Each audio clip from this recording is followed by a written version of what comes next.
क्या अखिलेश यादव चुनाव लड़ेंगे या फिर उनके चाचा शिवपाल यादव, जिनसे अब उनके रिश्ते बेहतर हो गए हैं, परिवार साथ हो गया है, तो क्या शिवपाल यादव भी अगला लोकसभा चुनाव लड़ेंगे? अब तक शिवपाल ने कभी लोकसभा चुनाव नहीं लड़ा है।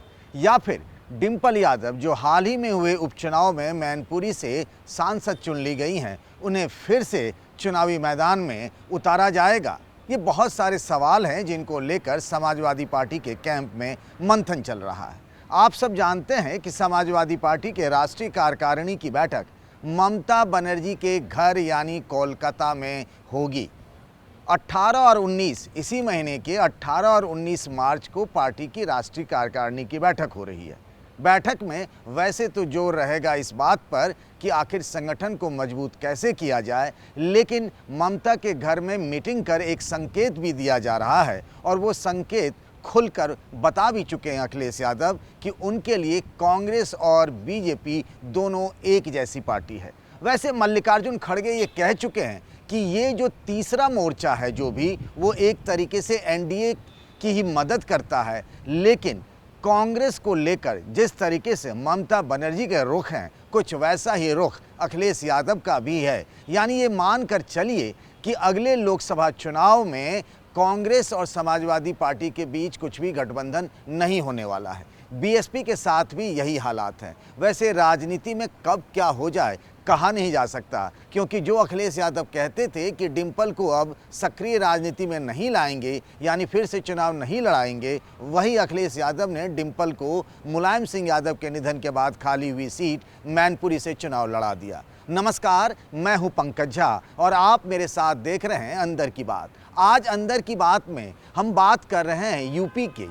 यूपी में लोकसभा की 80 सीटें दांव पर हैं। बीजेपी अभी से हारी हुई सीटों पर एक तरीके से उसने पूरी ताकत झोंक दी है, लेकिन विपक्ष में जो भी पार्टियां हैं, वो समाजवादी पार्टी हो या बीएसपी हो या कांग्रेस, वो इतनी मजबूती से और उस तैयारी से लड़ती और भिड़ती हुई फिलहाल तो नहीं नज़र आ रही है। लेकिन इसी बीच ये जानकारी आई कि आज के तारीख में अगर देख लें तो यूपी में समाजवादी पार्टी ही बीजेपी के खिलाफ सबसे मजबूती से लड़ती हुई दिख रही है और 2022 के विधानसभा चुनाव के नतीजे इस बात के सबूत भी हैं। हालांकि अखिलेश यादव समाजवादी पार्टी की सरकार नहीं बना पाए वो, लेकिन फिर भी उन्होंने अपना वोट शेयर करीब 10% बढ़ा लिया और विधायकों की संख्या भी 111 तक पहुंचा दी। तो इसमें अब कोई दो राय नहीं बची है कि यूपी के राजनीतिक अखाड़े में यानी चुनावी मैदान में सबसे मजबूत अगर कोई खिलाड़ी है बीजेपी के खिलाफ प्लेयर है तो वो तो समाजवादी पार्टी है। अब बात ये हो रही है कि आखिर समाजवादी पार्टी ने अपने राष्ट्रीय कार्यकारिणी की बैठक कोलकाता में क्यों रखी। आप सब जानते हैं कि कुछ ही हफ्तों पहले राष्ट्रीय कार्यकारिणी के 63 सदस्यों की पहली एक लिस्ट आई और फिर अलग अलग 5 लोगों की लिस्ट और भी आ गई, यानी 68 सदस्य हो गए। ममता के घर बैठक कर अखिलेश यादव एक संदेश देना चाह रहे हैं। वो संदेश ये भी है कि कांग्रेस उन्हें हल्के में नहीं ले और कांग्रेस से कोई बातचीत फिलहाल तो नहीं दिख रही है, और ऐसा कई बार अखिलेश यादव जता चुके हैं, बता भी चुके हैं। वो कांग्रेस विरोधी, एक तरीके से बीजेपी विरोधी गैर कांग्रेसी मोर्चे में ही साथ नजर आ रहे हैं। कभी वो तमिलनाडु के मुख्यमंत्री स्टालिन के बर्थडे पे पहुंच जाते हैं तो कभी चंद्रशेखर राव के साथ नजर आते हैं। हालांकि स्टालिन के बर्थडे पर जब वो पहुंचे थे तो उनके साथ मल्लिकार्जुन खड़गे, जो कांग्रेस के अध्यक्ष हैं, वो भी उनके साथ थे। लेकिन एक तरीके से ममता बनर्जी से जो उनका रिश्ता है वो बिल्कुल बदला हुआ सा है, क्योंकि आपको पता होगा कि आज से 10 साल पहले राष्ट्रपति चुनाव को लेकर मुलायम सिंह यादव और ममता में अनबन हो गई थी, लेकिन उसके बाद दोनों के रिश्ते यानी ममता और अखिलेश के रिश्ते बेहद अच्छे हो गए। 2021 के चुनाव में ममता बनर्जी को अखिलेश यादव ने समर्थन दिया। हालांकि समर्थन के बहुत ज़्यादा मायने नहीं है, क्योंकि बंगाल में समाजवादी पार्टी कुछ खास है नहीं।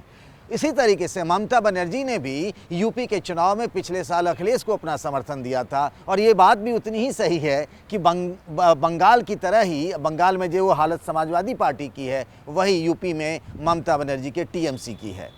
ममता बनर्जी ने वाराणसी में अखिलेश यादव के लिए चुनाव प्रचार भी किया था, हालांकि अखिलेश सरकार नहीं बना पाए। तो राजनीति में ऑप्टिक्स का बहुत महत्व होता है।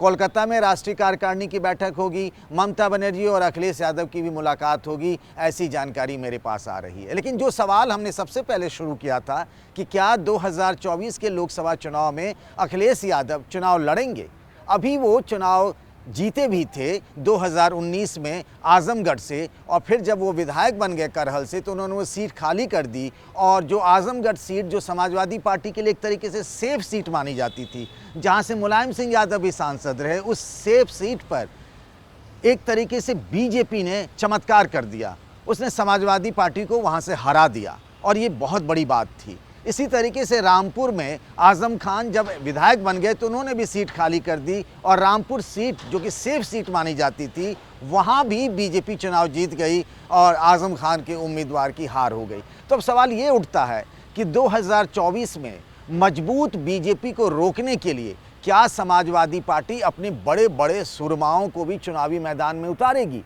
अब उनके पास बड़े बड़े सुरमाओं की अगर बात कर लें, खिलाड़ियों की बात कर लें, तो सबसे पहला नाम तो अखिलेश यादव का आता है।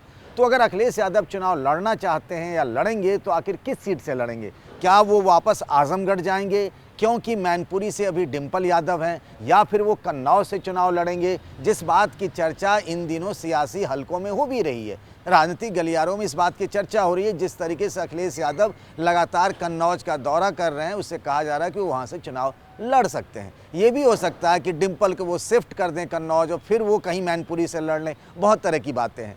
ये भी कहा जा रहा है कि क्या शिवपाल यादव, जो कि समाजवादी पार्टी में फिर से घर परिवार साथ हो गया है, पुराने राजनीतिक खिलाड़ी हैं, पुराने नेता रहे हैं, चुनावी रणनीति जानते हैं, और क्या उन्हें भी चुनावी मैदान में उतारा जाएगा? इस बात की भी चर्चा हो रही है। पार्टी के यानी समाजवादी पार्टी कैंप में कई नेताओं का, अलग अलग नेताओं की अलग अलग राय है। एक तबके का ये कहना है कि अगर अखिलेश यादव और शिवपाल यादव जैसे नेता चुनाव लड़ने उतर जाएंगे तो फिर वो अपने अपने लोकसभा क्षेत्र में घिर जाएंगे, क्योंकि बीजेपी पूरी ताकत झोंक देगी उनको हराने के लिए, उनको उसी सीट पर। तो ये चुनाव प्रचार नहीं कर पाएंगे, इलेक्शन स्ट्रैटेजी नहीं बन पाएगी, और उस वक्त चुनाव में बहुत ज़्यादा ध्यान नहीं दे पाएंगे, न प्रचार में न दूसरे कामों में। तो ये लोग अपनी अपनी कॉन्स्टिट्यूंसी में घिर जाएंगे, इससे पार्टी को नुकसान होगा।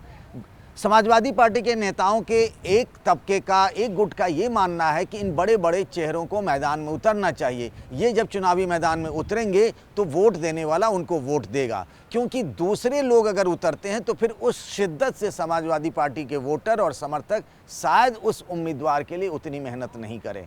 लेकिन सबसे बड़ी बात यह है कि समाजवादी पार्टी के लिए लोकसभा चुनाव 2024 बहुत ही चुनौती भरा होगा, क्योंकि बीजेपी दिन ब दिन वहाँ मजबूत होती जा रही है, और समाजवादी पार्टी के लिए पिछले 4 चुनाव, 2 विधानसभा और 2 लोकसभा चुनाव अलग अलग प्रयोग करने के बावजूद भी अखिलेश यादव के लिए कोई अच्छे दिन या अच्छे नतीजे वाले नहीं रहे हैं।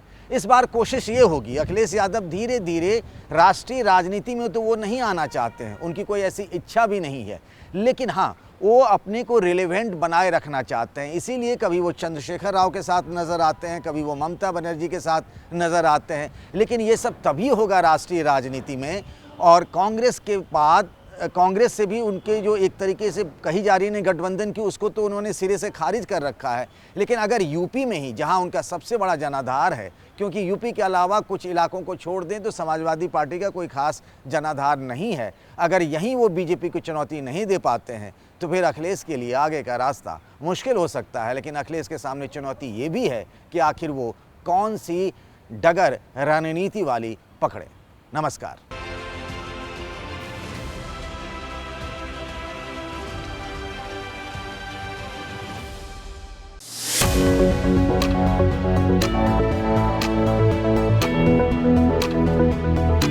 Thank you.